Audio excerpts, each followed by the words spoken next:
नाज़रीन इकराम अस्सलाम वालेकुम वरहमतुल्लाहि वबरकातुहू। जी सलाम पर आप सबका इस्तक़बाल है।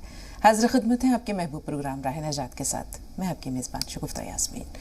One of the leading Unani medicine company Atiya herbs के फाउंडर, डायरेक्टर और प्रमोटर, हिंदुस्तान के सबसे मसरूफ़ और कामयाब तरीन हकीमों में से एक, आप सबके हर दिल अजीज़ जनाब हकीम सुलेमान खान तूर साहब रौनक अफरोज़ हैं। आइए मिलकर इस्तक़बाल करते हैं पुरतपा खैर मक़दम। सुबह खैर हकीम साहब। सुबह खैर, आदाब। नाज़रीन एक छोटा सा किस्सा सुन लीजिए और फिर इंशाअल्लाह हकीम साहब का खूबसूरत सा कलाम।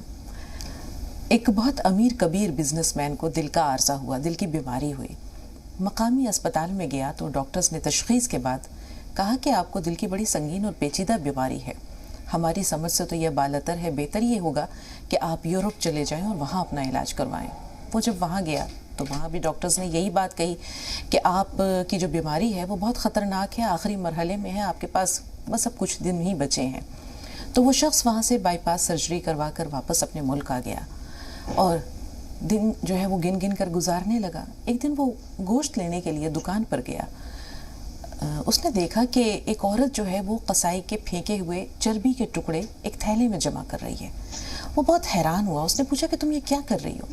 उसने कहा कि मैं बेवा औरत हूँ, मेरे छोटे छोटे बच्चे हैं, गोश्त खाने की ज़िद कर रहे थे, मेरे पास ख़रीदने के लिए पैसे नहीं हैं, तो बच्चों की ज़िद पूरा करने के लिए मैं चर्बी के ये टुकड़े जमा कर रही हूँ जिनमें कुछ ना कुछ गोश्त लगा हुआ है। इस तरह बच्चों की ज़िद भी पूरी हो जाएगी और मेरी मजबूरी है। वो शख्स बहुत दुखी हुआ, मलूल हुआ, उसकी आंखों में आंसू आ गए। उसने सोचा मेरी इतनी दौलत का क्या फ़ायदा, मैं तो अब चंद दिनों का मेहमान हूँ। उसने बहुत सारा गोश्त ख़रीद कर उस औरत के हवाले किया। कसाई से कहा कि इस औरत को पहचान लो, जब भी ये तुम्हारे पास आए जितना कहे इसे गोश्त दे देना और जो हिसाब है वो तो मुझसे ले लिया करना, पैसे मुझसे ले लिया करना। दिन गुजरते गए, उस शख्स को अपने दिल में कोई तकलीफ़ महसूस नहीं हुई। वो फिर गया मकामी अस्पताल, वहाँ उसने जांच करवाई। तशख़ीस के बाद डॉक्टर्स ने कहा कि आपको तो कोई बीमारी है ही नहीं। उसे यकीन नहीं आया। उसने कहा कि एक बार तसल्ली करानी चाहिए। फिर यूरोप गया, वहाँ जाकर उसने अपनी तशख़ीस करवाई। डॉक्टर्स ने कहा कि आपने क्या किया, अपने साथ क्या खाया है, कौन सी ऐसी दवा ली है कि आपको दिल की तो कोई बीमारी का नामो निशान नहीं है। वह शख्स मुस्कुराया और उसने कहा कि मेरा इलाज वहाँ से आया है जिसका कि तुम्हें यकीन भी नहीं होगा। मेरे नबी सल्लल्लाहु अलैहि वसल्लम का फरमान है कि सदका बीमारियों को टालता है। तो नाज़रीन सही बात है कि अल्लाह की राह में की गई नेकियां जो हैं वो कहीं रायगा नहीं जाती हैं और सदका बीमारियों को टालता है। मौत के सिवा जो है अगर कोई आफत है, परेशानी है, बीमारी है, बला है तो उसे सदक़े से टाल दिया करें। चलते हैं हकीम साहब के पास और उनका इज़हार ख्याल। जी हकीम साहब, वही मतलब पेश करता। इरशाद आली। इसमें लतीफ़ है सरगोशी। सरगोशी जो है वो कानाफूसी को कहते हैं, कान में कुछ कहना। जी। मुझसे साकी ने कभी जाम ने सरगोशी की। वाह। मुझसे साकी ने कभी जाम ने सरगोशी की, रात भर गर्दिश अय्याम ने सरगोशी की। वाह वाह, बहुत उम्दा हकीम साहब। रात भर गर्दिश अय्याम ने सरगोशी की और खुम के खुम पी के चला जैसे ही मैं खाने से। खुम के खुम पी के चला जैसे ही मैं खाने से, एक बोसीदा पड़े जाम ने सरगोशी की। एक बोसीदा बड़े जाम ने सरगोशी की। और आज कुछ खास ही तजलील हुई है अपनी, आज कुछ खास ही तजलील हुई है अपनी, आज तो लज्जत दुश्नाम ने सरगोशी की। आज तो लज्जत दुश्नाम ने सरगोशी की। और मुझको समझा के गए शेख ब्राह्मण वापस, मुझको समझा के गए शेख ब्राह्मण वापस, बाद में ये हुआ असनाम ने सरगोशी की। क्या कहने है, बाद में ये हुआ असनाम ने सरगोशी की। मुकर्रर इरशाद, बहुत खूबसूरत, बहुत ही मुझको समझा के गए शेख ब्राह्मण वापस। मुझको समझा के गए शेख ब्राह्मण वापस, बाद में ये हुआ असनाम ने सरगोशी की। और मक्ते का शेर है कि कामयाबी पे बहुत नाज है ए तू तुझे, कामयाबी पे बहुत नाज है ए तू तुझे, आज फिर हसरत नाकाम ने सरगोशी की। बहुत आज फिर हसरत नाकाम ने सरगोशी की। बहुत शुक्रिया। बहुत उम्दा हकीम साहब, बहुत समा बांध देते हैं आप, वाकई जिसे कहते हैं कि दिन बन जाता है। कर्नल वर्मा साहब फोन लाइन पर मौजूद हैं। जी जोरा बहन, थोड़ा सा इंतजार, आपसे भी बात करेंगे। जी कर्नल साहब फरमाइए। अस्सलाम वालेकुम वरहमतुल्लाहि व बरकातहू। वालेकुम अस्सलाम। वालेकुम अस्सलाम। बहुत बढ़िया हकीम साहब, बहुत ये समझ लो आपके लोग, आपके वसीले से, आपके सदके से हमें भी थोड़ा बहुत सुरूर आ जाता है कि थोड़ी सी बहुत हमें भी जाम मिल जाते हैं। क्या कहने बहुत उम्दा। ये मदद सराई का ये हक कर्नल साहब आपके पास ही है। इस अंदाज में मदद सराई सिर्फ आप कर सकते हैं। बहुत उम्दा, बहुत उम्दा। क्योंकि खुलूस से दिल के सजदे कभी राय का जाया नहीं करते, मोहब्बत करने वाले गम से घबराया नहीं करते। एक बात पूछना थी कि बाज़ाहिर जो है अपन अभी जो वाकया सुनाया उसी के मुतालिक पूछना चाहता था मैं। कल से मेरे जहन में थी कि किसी की मदद की जाए तो ये तो अपने को मालूमात होती है कि ये जरूरतमंद है, लेकिन कोई अचानक अपने सामने आके खड़ा हो जाए कि साहब मेरी मदद कीजिए और अपने जहन में ख्याल आ कहीं ये नशाखोरी तो नहीं करेगा, तो उस सूरत में अपने को क्या करना चाहिए? बेहतर कर्नल साहब। जी हकीम साहब। कर्नल साहब बहुत जहांदीदा आदमी है और कहीं ना कहीं से महाराष्ट्र की बू भी आती है। ये जो अपन का लफ्ज इस्तेमाल करते हैं पता नहीं क्यों है। बहरहाल मैं मजाक कर रहा हूँ। एक हमारी वो है संस्था गांव में, तो उसके कुछ जिम्मेदार मैंने बनाए। तो दिन रात ऐसे वाक़े होते रहते हैं कि गैर ज़रूरतमंद इमदाद ले जाते हैं। तो मैंने कह रखा है कि पहली इमदाद तो फ़ौरन कर दिया करो। अगर कोई ज़रूरतमंद आए तो पहली इमदाद फ़ौरन कर दिया करो, चाहे वो झूठा ही हो, बाद में इंक्वायरी करके दिया करो। तो एक औरत आई, उसने उसको इमदाद करवा दी। बहुत नज़दीकी रिश्ते से वो सिफारिश आई थी कि बहुत ज़रूरतमंद है। दूसरी भी दे दी। तीसरी में वो जो हमारी संस्था के जिम्मेदार हैं उन्होंने कहा कि मैं इंक्वायरी करने आऊँगा तुम्हारे गांव में। पास के गांव की वो औरत थी। तो ये बात सुन के वो औरत परेशान हो गई और इतनी परेशान हुई कि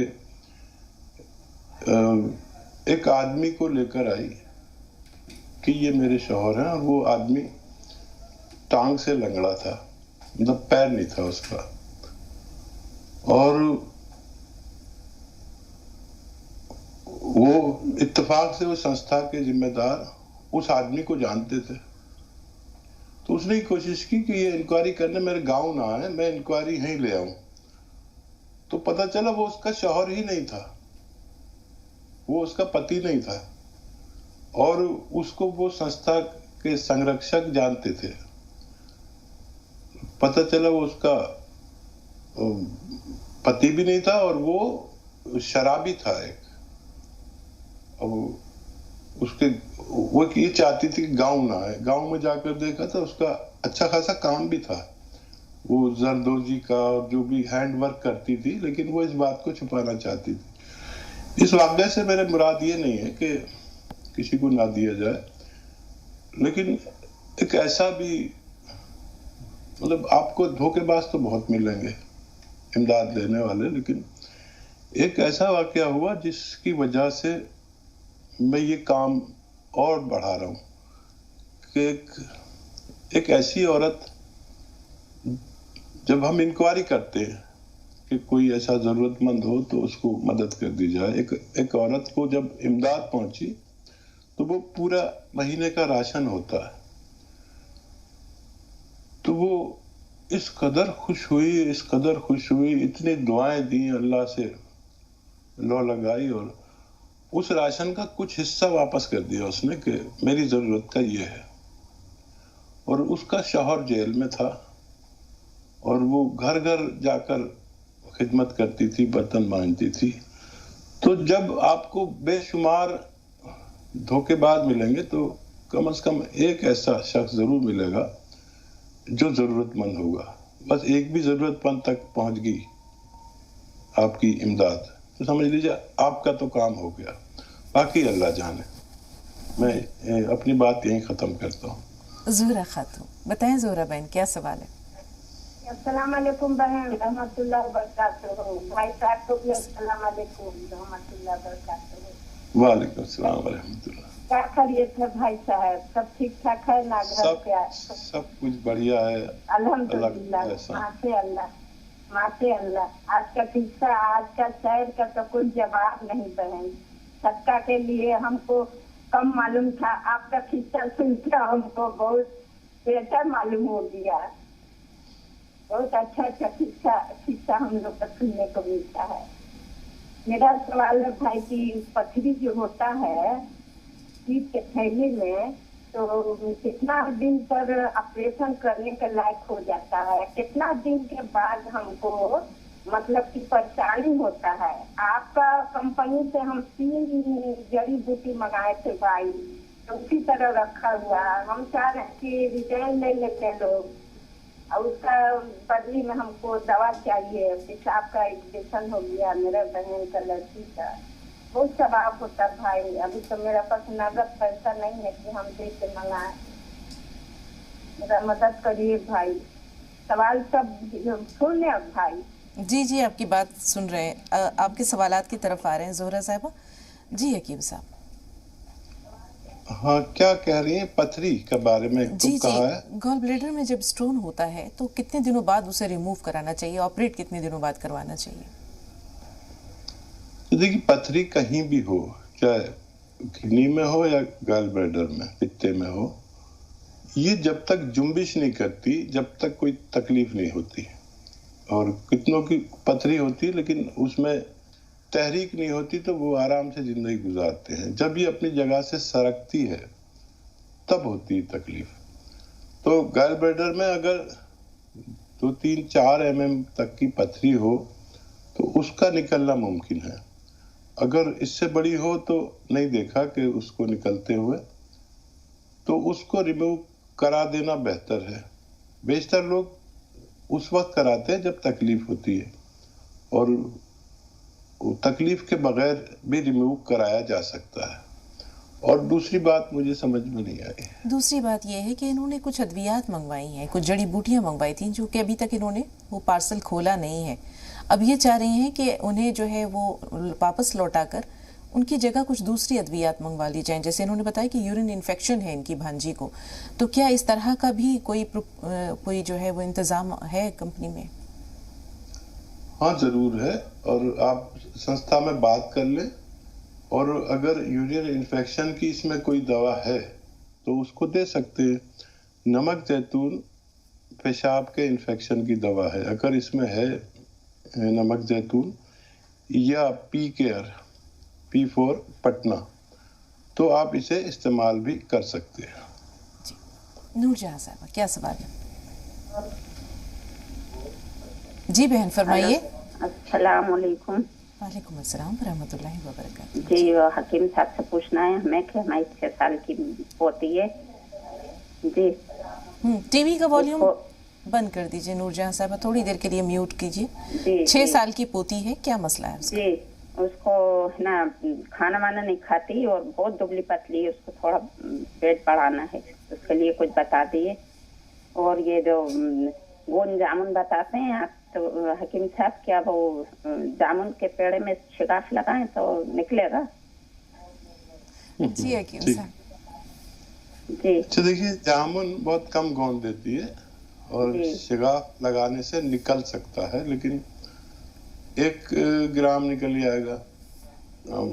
वो आपकी जरूरत के लिए काफी नहीं है। जामुन के से एक प्रोसेस के तहत गोंद लेना पड़ता है, जो मशीनों द्वारा उसकी लकड़ी का बुरादा बनाकर उसका सारा गोंद मशीनों द्वारा चूस लिया जाता है। जामुन का गोंद उसको कहते हैं। तो आप समझ ले, अगर आप निकाल सकती हैं तो बहुत अच्छा, नहीं तो ये बड़ी महंगी मशीनें होती हैं जिसके द्वारा ये निकाला जाता है। और बच्ची को ये बादाम का तेल, रोगन बादाम शीरी, यानी मीठे बादाम का तेल भरोसे का हो, 1 चम्मच दूध में मिलाकर रोजाना पिला दिया करें, या उसके सब्जी सालन में मिलाकर खिला दिया करें, या एक पराठा बनाकर उसमें तेल में उसको खिला दिया करें। बच्ची का सेहतमंद होना मुमकिन है। जी सुधा जी, इस्तकबाल है आपका, फरमाइए।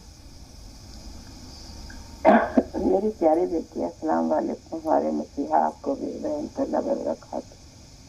माशाअल्लाह, क्या शायरी गाते हैं, हमारे पास अल्फाज नहीं होते। आपका हर शेर मुनफरिद होता है, क्या कहीं क्या ना कहीं।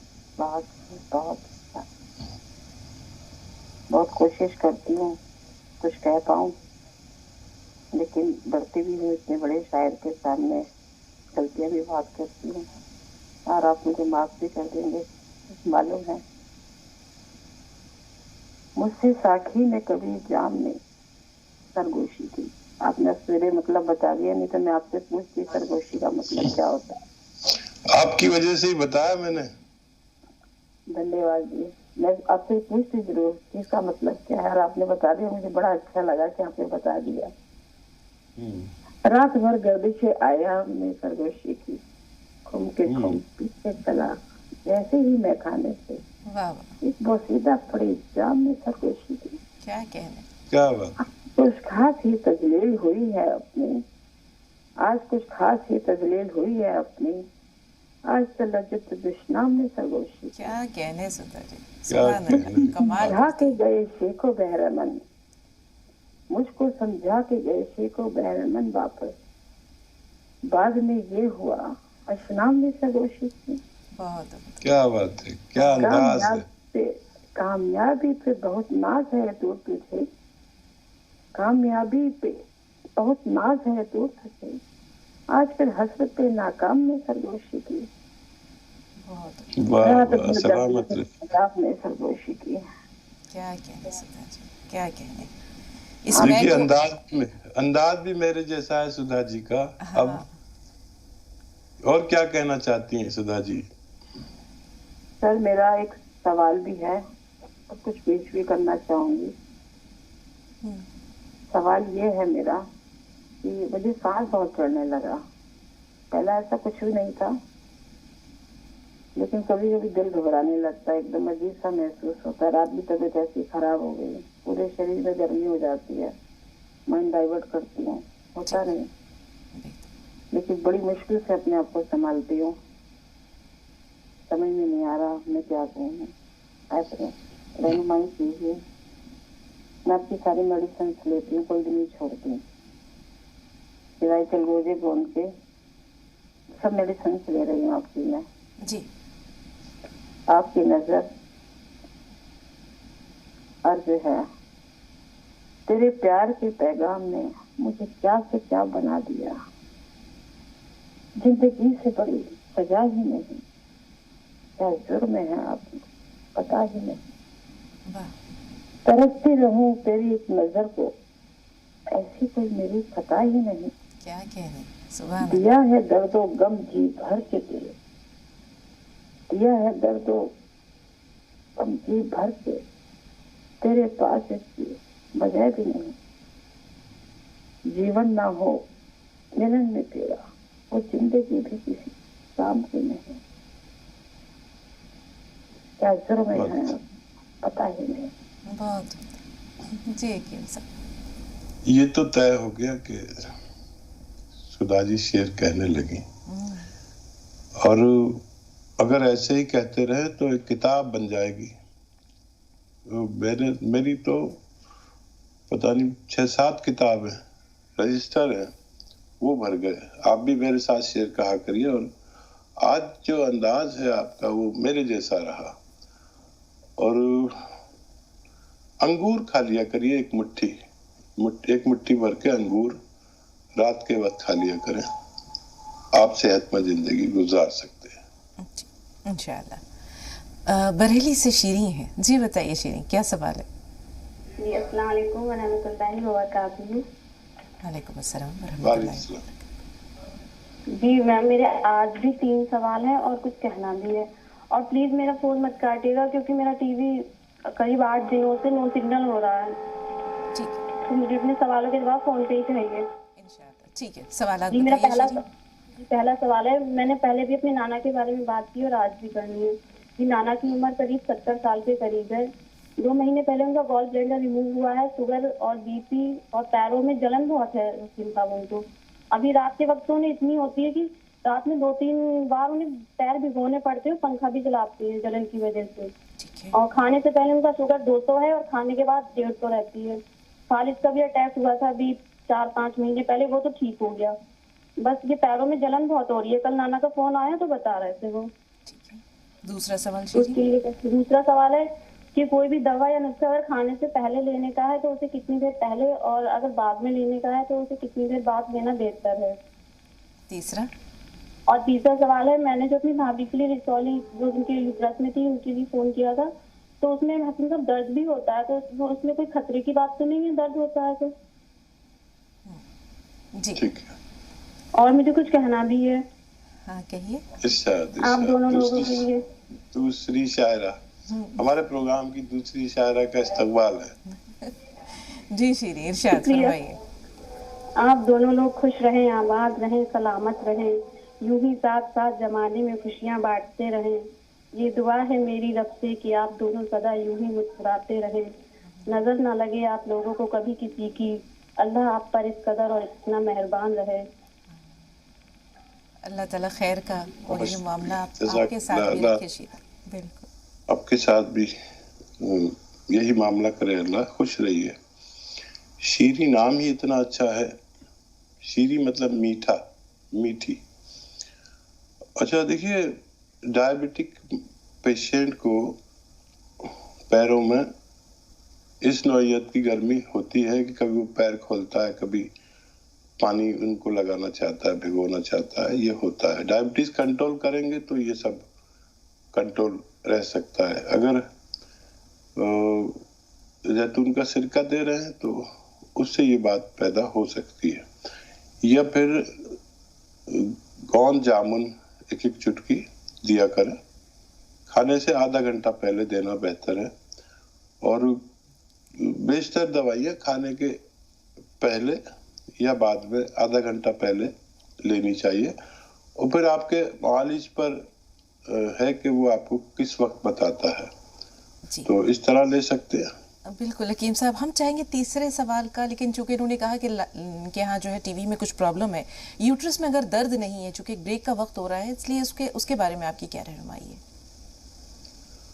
हाँ देखिए, वो तो रसोली होती है। हाँ। और मैंने बताया कि अगर नमक जैतून और खाने का सोडा लिया जाए मुतवातिर तो उसको फायदा मुमकिन है। जी शीरी, उम्मीद है कि जवाबात आपने सुन लिए होंगे। जिस तरह सितारों की एक कहकशां होती है, इसी तरह हमारे कॉलर्स भी हैं, वो भी एक कहकशां का जो है वो रूप इख्तियार कर लेते हैं। हकीम साहब का भी हम इस्तकबाल करना चाहेंगे। एक बार फिर आपका वालेहाना इस्तकबाल है हकीम साहब तमाम नाज़रीन की तरफ से। और अर्ज कर रहे थे कि जिस तरह कहकशां होती है, इसी तरह हमारे कॉलर्स भी जो है वो बहुत मुनफरिद है। हर कॉलर का अपना एक अलग अंदाज है, अपने कहने का एक तरीक़ा है, जज्बात के इजहार का एक सलीक़ा है। आपकी बहन दयावती जी फ़ोन लाइन पर मौजूद है, आइए उनसे बात करते हैं। उज़मा साहिबा, थोड़ा सा इंतज़ार। जी दयावती जी फरमाइए। अस्सलाम वालेकुम बहन। वालेकुम अस्सलाम। अस्सलाम वालेकुम भाई साहब। जीती रहिए, दुआ आपके लिए बहुत ज़्यादा। जी भाई साहब, मैं कुछ बोल लूंगी भी और 2 मेरे क्वेश्चन भी है। भाई साहब, दूध और गुड़ खा ले तो खून ज्यादा बढ़ता है क्या उससे? जी, वो हम रात को रोज लेते हैं 1 गिलास दूध और 10 ग्राम की गुड़ की डली, तो किसी ने कल मेरे को बताया कि उससे खून ज्यादा बढ़ता है। जी जी, बहुत बहुत अच्छा है। इससे फेफड़े भी साफ रहते हैं, कफ भी निकलता है और खून भी बढ़ता है। जी जी। और भाई साहब, ये खसखस जो है ये कितनी मात्रा में लेनी चाहिए? मैं 200 रुपए की 100 ग्राम लेके आई हूँ, तो ये सब नुस्खे में मिला ले या अलग से ले? कितनी मात्रा, इसकी मात्रा बताना आप। इसकी एक बार की मात्रा आधा चम्मच से 1 चम्मच तक है। पेशेंट पे डिपेंड करता है कौन कितना दवा को डाइल्यूट कर सकता है। बच्चे हैं तो कम दें, बड़े हैं तो 1 चम्मच भी दे सकते हैं। अलग से भी इस्तेमाल की जा सकती है और साथ में भी मिलाकर ले सकते हैं। जी, दयावती जी को कुछ कहना भी है, क्या कहना? ब्लड प्रेशर वाले मरीज सिरगोजा गोद ले सकते हैं? जरूर दे सकते हैं। और ये जो आपका नमक जैतून है और खाने के सोडे के पानी के साथ देना ज्यादा बेहतर है। बेहतर जी भाई साहब, थैंक यू। और एक छोटी सी बात बोलती हूँ, बहुत खूबसूरत होते हैं वो पल जिसमें हम भाई बहन सब साथ होते हैं, लेकिन उससे भी खूबसूरत होते हैं वे लम्हे जब दूर रहकर वो भी हमें याद करते हैं। क्या कहेंगे हकीम साहब? कहाँ से जिक्र करें और कहाँ तमाम करें, तुम्हारी बात को हम किस तरह से आम करें। वाह वाह। और वो कहा था आपने, तो वो मैंने कभी ये गजल कही थी, तो आज लगता है कि मैंने इसलिए कही थी कि ये शेर है कि है कहकशां पे मेरा इख्तियार आज की रात, है कहकशां पे मेरा इख्तियार आज की रात, कहो तो चांद सितारे तुम्हें सलाम करें। ये सब शायद शगुफ्ता हमें और आपको ही हासिल है कि एक से ज्यादा शायर हमारे साथ हो गए हैं और वो शेर कहने लगे हैं। और मोहब्बत का तो ये आलम है कि उसकी तुलना नहीं की जा सकती कि कितनी मोहब्बत हम लोग एक दूसरे से करते हैं, और पता नहीं कब तक का साथ है। लेकिन ये याद रखें कि ये पल वाकई बहुत खूबसूरत, आपने जो कहने की कोशिश की है वो उससे ज्यादा हमने समझने की कोशिश की। ये पल हमेशा हमेशा याद रहेंगे। कल हम लोग हो सकता है जुदा हो जाए, हो सकता है राब्ते में ना रहें, लेकिन ये पल जिंदगी के आखिरी सांस तक याद आते रहेंगे। बिल्कुल, हमेशा ये पल याद आएंगे और वाकई बहुत अनमोल हैं, जज्बात अनमोल हैं, इजहार का तरीका अनमोल है। आप सब बहुत अनमोल और बहुत प्यारे हैं। इतनी ही मोहब्बत हमें भी आप सबसे है। ये अलग सी बात है कि हकीम साहब इजहार कर देते हैं, मुझे इजहार का सलीका नहीं आता, सिर्फ दुआएं आती हैं। जी उस्मा साहिबा बताएं, क्या सवाल है? अस्सलाम वालेकुम। वालेकुम अस्सलाम। डॉक्टर साहब। अस्सलाम वालेकुम। डॉक्टर साहब, आपने ना जीरे का सिरके का बोले थे, तो हमने वो मंगाए थे, लेकिन हमको कुछ फर्क नहीं महसूस हो रहा। हम उससे चल रहे भी उसके बाद और डाइटिंग भी कर रहे हैं, लेकिन कुछ फर्क नहीं नजर आ रहा। और उल्टा ऐसी कमजोरी लगती है, ज्यादा देर खड़े नहीं रह सकते, तो काम नहीं हो रहा। थायराइड का टेस्ट करवाया है उस्मा साहिबा आपने? हाँ, 6-7 महीने पहले कराए थे, जब थायराइड भी नहीं थी। जी देखिए, थायराइड एक ऐसी बीमारी है, तो ये कभी कभी हम जब टेस्ट कराते हैं उसमें आता नहीं है। लेकिन ये जीरे का सिरका ऐसी चीज है कि अगर थायराइड ना हो तो काम जरूर करता है। इसके लेने का तरीका 2-3 चम्मच पानी के साथ है, और अगर किसी पर ये काम ना करे तो वो उसको समझ लेना चाहिए कि एक खामोश थायराइड भी होता है जो हमारे तशखीस में नहीं आता। तो धनिए के पाउडर के साथ लीजिए आप, 1 चम्मच धनिए के पाउडर के साथ अगर आप ये लेंगे तो आप पर ये नुस्खा काम करना चाहिए। जी कादरी साहब, क्या सवाल है आपका?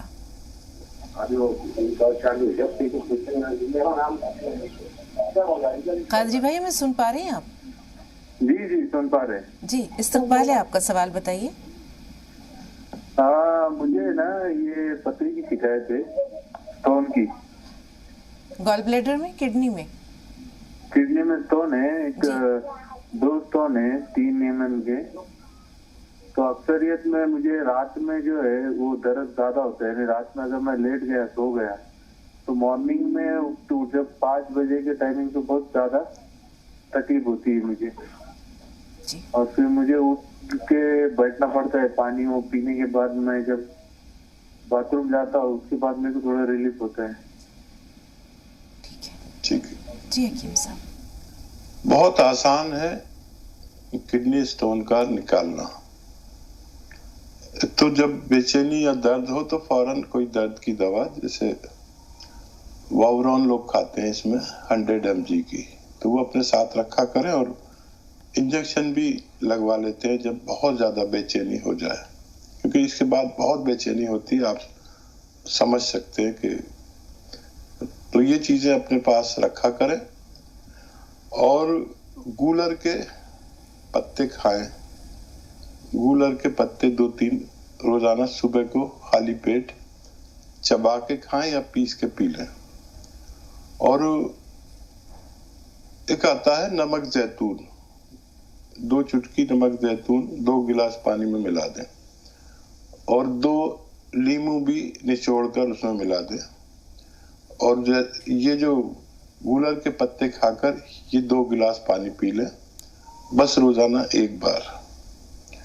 और मैंने नहीं देखा ऐसा कोई शख्स जिसने 10-12 दिन ये दवा ली हो और उसकी पथरी ना निकल गई हो। किसी की 1 ही दिन में निकल जाती है, किसी को 5 दिन लगते हैं, किसी को 10-12 दिन भी लग सकते हैं। ये नुस्खा लगातार लीजिए, नमक जैतून असली खरीदें और फायदा उठाएं, और ये नुस्खा लिख कर रखें, क्योंकि आज जवानों को भी पथरी हो रही है और कब पथरी हो जाए कुछ पता नहीं। इन उसका वैसे भी कभी कभी पी लेना चाहिए, ताकि अगर किडनी में कोई ऐसी पथरी बनना चाहती है तो वो जाया हो जाए। जी, शाहिद जमाल साहब, इस्तकबाल है भाई, क्या सवाल है आपका? जी अस्सलाम वालेकुम। वालेकुम अस्सलाम। हजरत थोड़ा सा ये हकीम जी से अस्सलाम वालेकुम। वालेकुम अस्सलाम शाहिद भाई। सर बहुत मेहरबानी, आपकी फोन लगी, आज बहुत दिन से मैं ट्राई कर रहा हूँ। जज़ाक जी हकीम जी और बहन जी को बहुत बहुत सलाम अलैकुम। और सबसे पहले सर तो मैं सुधा जी को बहुत बहुत शुक्रिया अदा करना चाहता हूँ कि मैं प्रोग्राम आपका देख रहा था 2 अक्टूबर को। उन्होंने कहा कि जिसे कि मेरी सारी उम्र आपको लग जाए, मैं बहुत रोया उस दिन। कहा कि अल्लाह पाक दुनिया में कुछ ऐसे लोग भी पैदा किया है जो दूसरों के लिए कितना निसार करते हैं अपनी जानों को। तो मैंने दुआ किया कि अल्लाह पाक सुधा जी को उनको 100 गुनी उनकी उम्र बढ़ा दे परवरदिगार, के ऐसे लोग दुनिया में जिंदा रहें कि लोग इससे आगे समझते रहे अपने आप को। तो और दूसरी चीज सर, बहुत दिमाग मेरे को लगी बात आपसे करना है। आपकी दवा मैंने मंगाया, माशाल्लाह बहुत आराम मेरे को बहुत उसमें हुआ है, बहुत आराम अल्लाह करम मुझको हुआ है। मगर थोड़ा सा मेरे को 30-40 साल से नींद नहीं आती है। तो मैं कभी कभी आपका प्रोग्राम देखता हूँ, तो आपने बताया था कि जैतून के सिरका रात में पीजिए तो उससे आराम मिलेगा। उसको भी मैंने पिया। फिर एक आदमी ने बताया था, कोई डीएम साहब के ऑफिस में काम करते हैं, उन्होंने पूछा था कि सर मेरे को 7-8 साल से नींद नहीं आती है, तो हम वो कर रहे हैं। तो आपने बताया था कि खसखस और वो धनिया उसको खाइए, उसको भी मैंने खा रहा हूँ। पर हजरत कभी मेरा दिमाग मजबूर नहीं करता सोने के लिए। मैं शुगर का पेशेंट भी हूँ, आपके से बहुत सी दवाइयाँ मंगाया, बहुत आराम है मेरे को। ठीक है शाहिद भाई, बहुत बहुत शुक्रिया, बहुत शुक्रिया।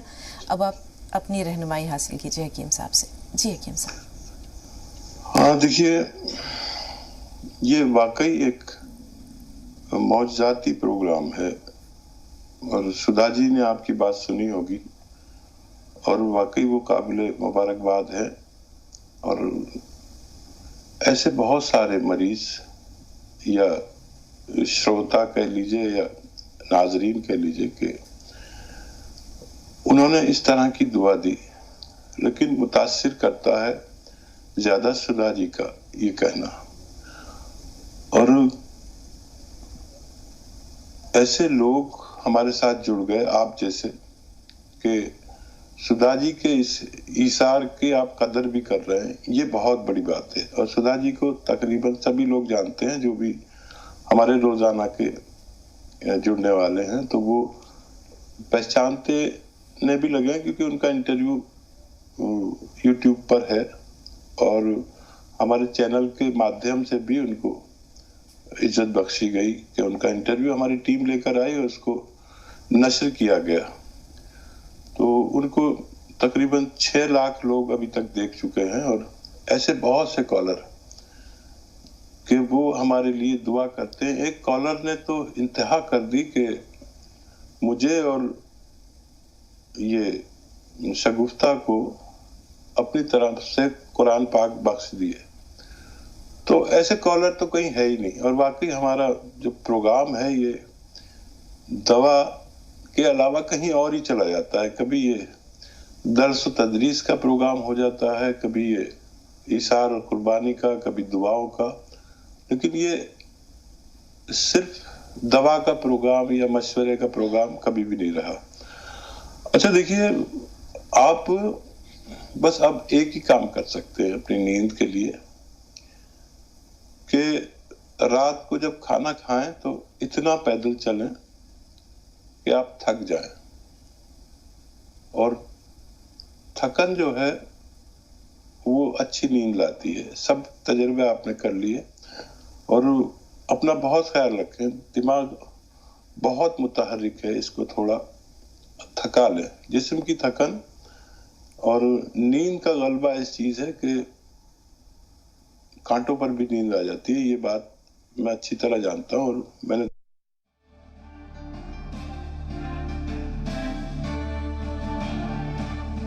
खबरों में बने रहने के लिए आप हमारे फेसबुक, ट्विटर, इंस्टाग्राम पेज को फॉलो कर सकते हैं और ताज़ा अपडेट्स के लिए हमारे यूट्यूब चैनल जी सलाम को सब्सक्राइब कर सकते हैं।